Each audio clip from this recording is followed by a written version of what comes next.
ওই যে লোকে বলে না, ঘরের মানুষই আমাকে চিনল না, তোমরা তো বাইরের মানুষ, তোমরা কি চিনবে আমাকে?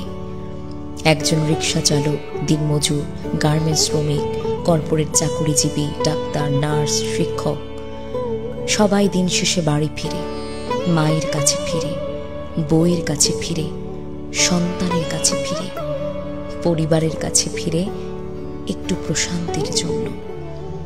ঘরের মানুষ একটু বুঝবে, একটু সেবা যত্ন করবে, মা বলবে, খোকা ফিরেছিস?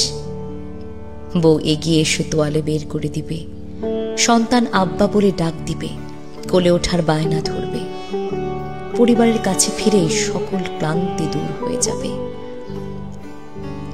যার ঘরের মানুষ বোঝে না, ক্লান্ত শরীর বোঝে না, চোখে মুখে অ্যাটেনশনের ছাপ বুঝতে পারে না, ঘামে ভেজা শার্ট দেখে না, সান্ত্বনামূলক পুরস্কার হিসেবে 5 টাকার স্যালাইন জোটে না, তার যে হতভাগা পৃথিবীতে আর দ্বিতীয়টি নেই।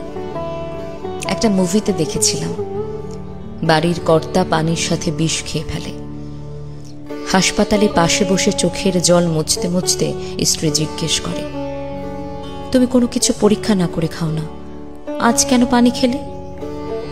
বাড়ির কর্তা স্ত্রীর দিকে তাকিয়ে বলে, ঘরের খাবার যদি পরীক্ষা করে খেতে হয়, এর যে জাহান্নামের জীবন নেই।